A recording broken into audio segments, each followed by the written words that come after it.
Hi everybody, today we're going to be talking about how to set up your SolarEdge inverter and some of the different settings that are on the inverter and how you can change them and kind of play with them a little bit if you need to.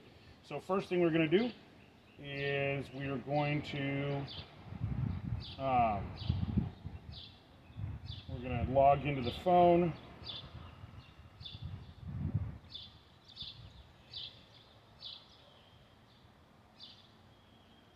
Okay, then we're going to go to our setapp on our phone.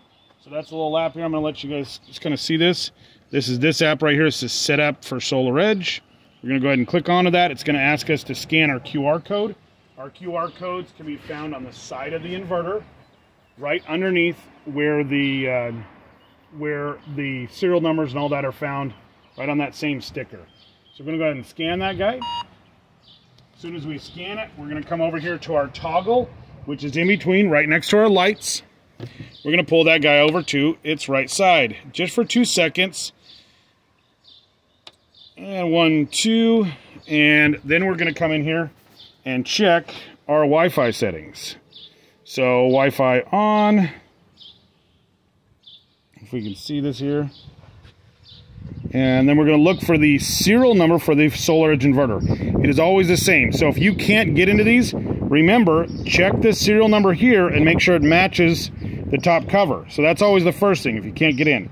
Now once I have that, I'm going to go back into my main situation and just hit continue. Now that I know it's there, it's going to ask me if I want to connect to that device. Go ahead and do so.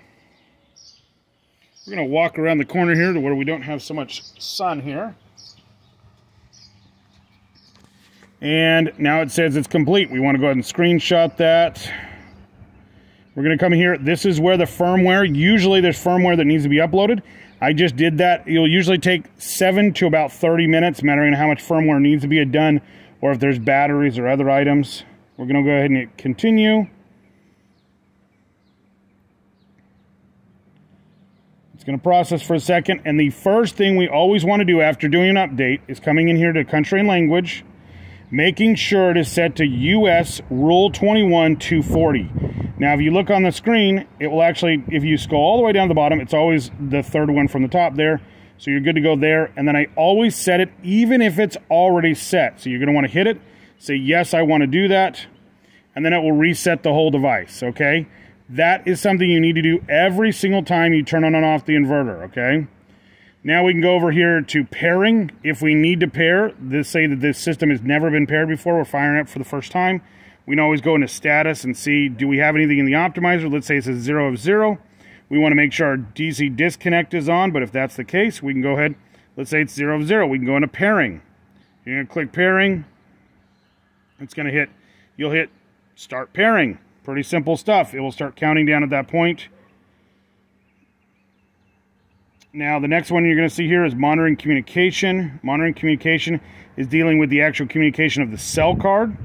So we can go ahead, let's say that this did not say connected SOK. We can go in here and see where it's at. So it will tell us what stage it's in.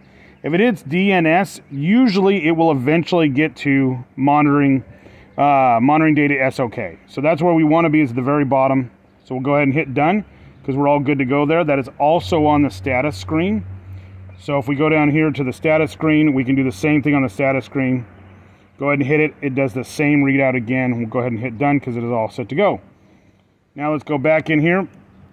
Site communication. Site communication is useful when we're hooking up other items to it. We'll usually find everything we need to know in the protocol here for the different devices. There's only one device here. But let's say there was multiple devices or there was, batteries, things like that. All that would come up in this area. So once we're done there, we can go ahead and go back out again. Power control. This is a really important page. It gives us a few things that we need. We'll kind of go over some of the ones that are easy and some of the ones that are going to be a little harder. Power control. Come on. All right. Now we can go down here. We want to go to Energy Manager. So we're going to go ahead, let's go to active power first. So active power, we're going to go ahead and click onto that. We want to make sure our power limit is set to 100%. If we need to change that, we can literally just click on it and change it down to any percentage we want. Let's say we had PG&E wanted us to derate the system because of a bad transformer. So we can go ahead, we're going to leave it at 100. It's going to take us to the next time. We're going to go ahead, now we can go into our, go back out of here. We're going to go ahead and Energy Manager. Energy Manager has a lot of our limit controls and things like that. So we're going to go ahead and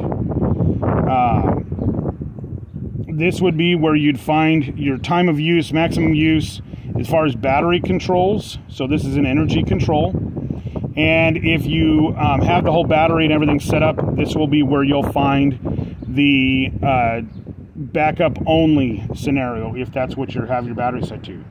Now, once we've got that, we're going to go ahead and hit storage control. Storage control tells us whether we can engage the AC charging limit. AC charging limit is kind of cool. You can, usually it will give you a couple different versions here if you have batteries on site.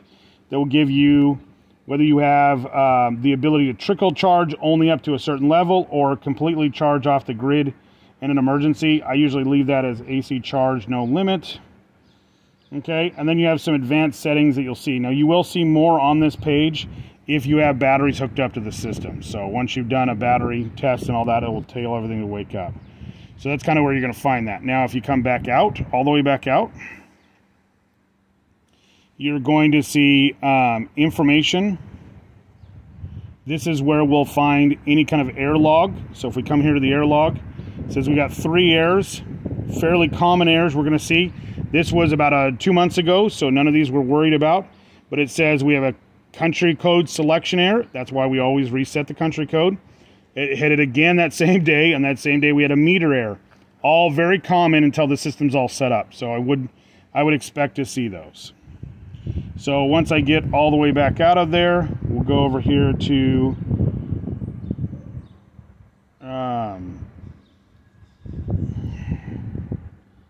Device Manager. Oh, sorry, I hit the wrong button there.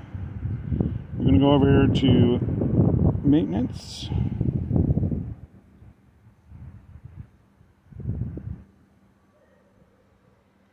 Come on. Now, maintenance, if we go into diagnostics, this will give us our optimizer status. We can go ahead and click onto optimizers. It tells us all 30 optimizers are working.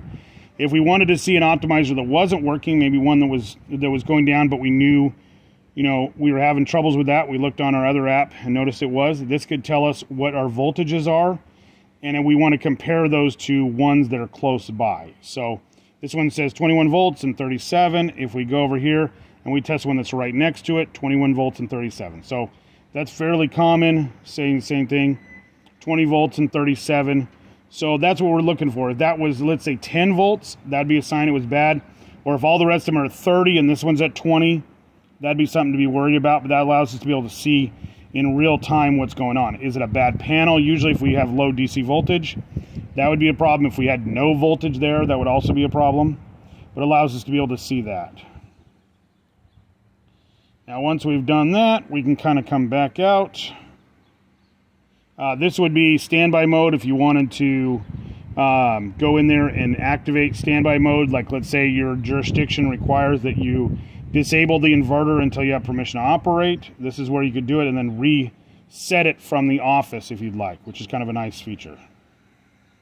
Now we're going to come back down here to our main screen, which is status. We're looking for something producing in the power section. This is in kilowatts, so it's 3,600 or 3,820 watts or 2.82 kilowatts.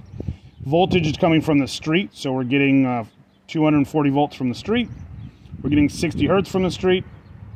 We are now in here, we're getting 30 of 30 optimizers.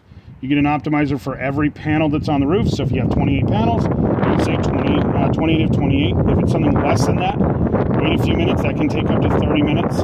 We're back over here to our server, which will eventually say SOK. But I just reset it when we were in the other thing. Status, it's producing. It will say all kinds of things, standby, all mattering what's going on. We're going to want to see your power limit set to the size of the inverter. So if it's a 7600, it will be 7.6. If it happens to be a 10K inverter, it's going to jump up and down as this thing's resetting itself, but we want to have it settle at that 10K.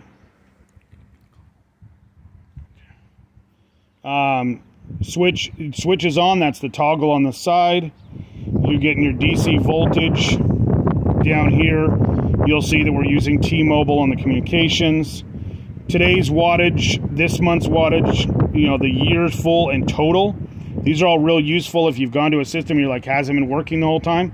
Well, did it produce something today? Has it produced something this month? Has it produced something this year?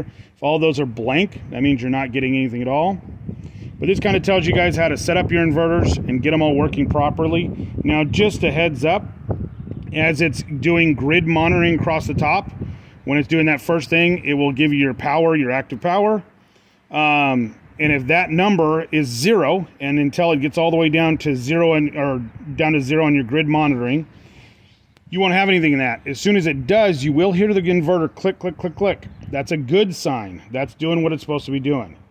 So if you guys have any questions at all, remember these videos are for review purposes only, are not meant for training. Please go to SolarEdge and get your training through them, get your certifications through them, and make sure you're learning from a certified instructor, and that these videos, like I said, are always there for review. They're not meant to be training videos. They're not meant to be anything else. This is to help guys when they're on the field, to help maybe see something that they, you know, thought they might have remembered in one of our trainings that we do here. So if you guys have any questions, please leave them at the bottom. Remember to subscribe, and have a great day.